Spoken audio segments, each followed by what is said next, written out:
Well, hello everybody. It is your boy, Sam again, aka The Train. It says it right there. Mother main. My trains and planes and planes and...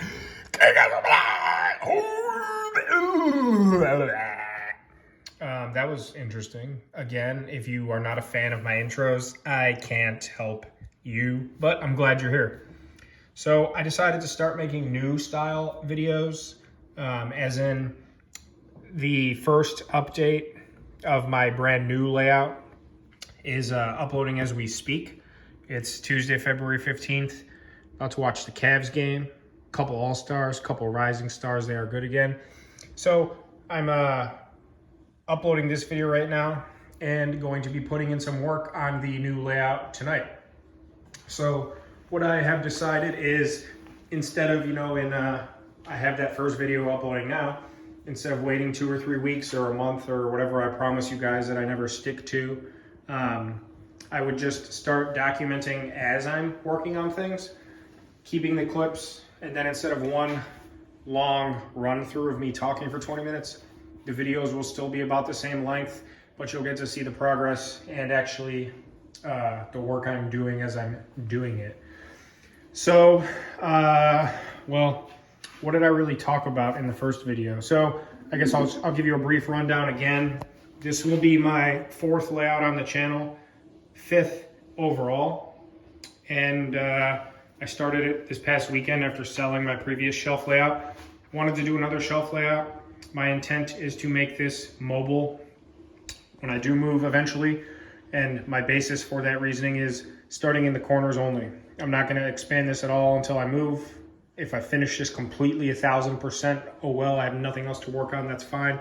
Because when I move and start my long-term layout, I will always start in a corner, either this corner or that corner. One of the tables will be the basis for the new layout. And maybe it'll look just like this and I'll expand it. Or maybe this will be here and then this will be down here. Who knows what the new house, when we eventually move, will look like. So, I don't want to rant too long because you already watched the first video, hopefully, but it's just under 15 feet long. So this section is 8 feet even, and that one's about, it's what, 7 foot and change, 7 foot 10. It's just under 16 feet, I'm sorry. So just shy. So this is 15 and 9 inches, I want to say. So 8 foot table, and then a 7 foot 9, 10 table. And it's 2 feet deep across. My previous shelf layout was 2 feet wide. The mega layout was 36 inches wide on the dog legs and 18 inches wide in the corners, or in the center, I'm sorry. So seeing that and working through those type layouts, 24 inches is perfectly wide for me. I did make this layout a little bit taller than my previous layout. And so far, I'm liking it. It's definitely more at eye view, and standing right here, I'm resting my arm on it comfortably. So we'll see if I enjoy that or not. I guess at the risk of hating it, once I start getting into scenics and laying the track, I can always move it down one leg at a time and it should be in good shape. So construction, threw it together nicely. Very easy to do bench work. The foam isn't glued down, so if it looks a bit askew, that's why. I purposely overlapped the foam over here, so when I eventually go to move, these tables come apart right here. I split this, so that's why it looks like crap. I gotta get in there and I'm gonna shore this up a bit, but this table will come up and this piece of foam will just lift right off, leaving a gap. So when I go to put them back together, if that's how it works, I'm overlapping here, and if not, when I build new construction to add on to either side, it'll work out that way. So I'm using Atlas Code 80 Flex Track for everything, for the main lines, for the industries, for the yards. If you've watched my previous layout videos and my most recent on the last layout that I just sold, I used to use Bachmann track and then Kato track for all the main lines, and then Atlas Code 80 sectional track for the yards and industries and branch lines. I'm sick of the plastic-based crap. I'm sick of crappy, shitty turnouts. So I'm sticking with again, in my yards, industries, and branch lines, I used Pico turnouts as well, Code 80 and Atlas Track. And for my mains, Bachmann and then Kato. So on this layout, like I said, I'm using quality products. Atlas Code 80 Flex. I was going to go Code 100. It's too tall. I was going to go Code 55. Too many. It's too short. And then Pico, I've never had a problem with their electro or in this layout, since I'm going to wire it for DCC. I've done some wiring experiments too. I'm using Insulfrog turnouts. So same kind of thing. Probably going to put a mine down here and then put a lumber mill down here and big scenics, a gorge and blah, blah, blah down the center. So what I'm doing right now is my main line. It's going to be the same thing. I'm going to hide it around the back with a backdrop. And then the main line is going to run the length. I haven't decided exactly how yet. But what I do know is that I will be having, like I said, running all along the front. And then I think I'm going to double track it. Not the whole entire length of the layout. But I think I'm going to throw in a switch down here somewhere. As you can see, I kind of got it loosely laid out. And run a double track all the way down to about where I have this switch here, not wired in or anything, give or take. Reason for that, this is the main, this will be the secondary main, but also sort of a branch line, and all of the industries, if I have the mine lead here in a little yard, and then same thing down here with the lumber, or if I decide to put a town, I'm not sure yet. All of the leads and industry tracks will come off of the branch line. Therefore, also wiring it for DCC, I can run a continuous train on the main and then do switching and all that at the industries while still not fouling the main to stop traffic here, because it'll be on the secondary or branch line. I'll just call it the branch line. So that said, I know for a fact that at least these are 30-inch sections, so it's 2.5 feet. So rule of thumb is 2 sections of flex track equals 5 feet. That's how I do the math in my brain. So I know for a fact that at least from where I have this test train parked to at least where I have this track not connected to anything, my switches for the branch are definitely going to go further back on either end. So what I've done to get ahead of the game, because there's no reason not to, these tracks are going to stay as long as they are. Nothing will interrupt the flow. And same thing along the back. So I've begun soldering. I plan on laying track very soon, at least the main. I've begun soldering my flex track together. So one section soldered into 2 sections, and then I soldered the third section. So this is 1, 2. So I actually soldered 4 sections together. So that's 10 feet of the total run. Like I said, I know that I'm going to have probably this switch in here and then have the branch line parallel, obviously, and then curve back around. So what I'm also going to do is I can know for a fact that other switch is going to go in here somewhere and then the curve. So I'm going to take another 4 pieces of straight and then solder all that together. That will run along the back, because I know for a fact it'll be at least that long. Once I get these switches worked in on both sides and then the curve worked in, I will cut the curved and other pieces to fit this long piece, therefore eliminating cutting shorter pieces of track as much as possible. As many long 30-inch pieces that I can keep intact, the better. Less joiners, less wasting of rail. These things are, I think I got them online. I saw them for anywhere from 5 and change to 7 and change a piece. I got them from my local hobby shop. They had just gotten a brand new box in. I got lucky for $5.80 a piece. So without shipping, that was a pretty fair, if not above average, as far as saving money, below average price, above average for me saving $1. So I'm going to go ahead and solder 4 more pieces together that will run along the back. And let's see if I can show you what I do. So like I said, I'm going to do everything tonight, film it all, and then go from there. I just want this layout to be more documented. So let me try and solder. So like I said, this first, the main line on the outside you can barely see him. I got pretty good at soldering. I always keep a little jeweler file just to clean up. I always solder on the outside of the rails. That way nothing ever gets in the flange ways. So as you can see, and then just run it over a little bit. I'm not gonna do it on camera because I wanna hold the track down while I do it, and clean off the tops. So again, with this Atlas Code 80 Flex Track, there is a rail that moves and one that's stationary. So you're always going to want to, if you're going to solder, make sure you solder the rails that move together. If not, you're going to have some issues. And you're always going to have to, in order to, I have some joiners. Yeah, my whole box is right there. In order to slip some joiners on, you can see here, here's the end of an uncut piece of track. And here's the ends of these tracks I'm about to solder together.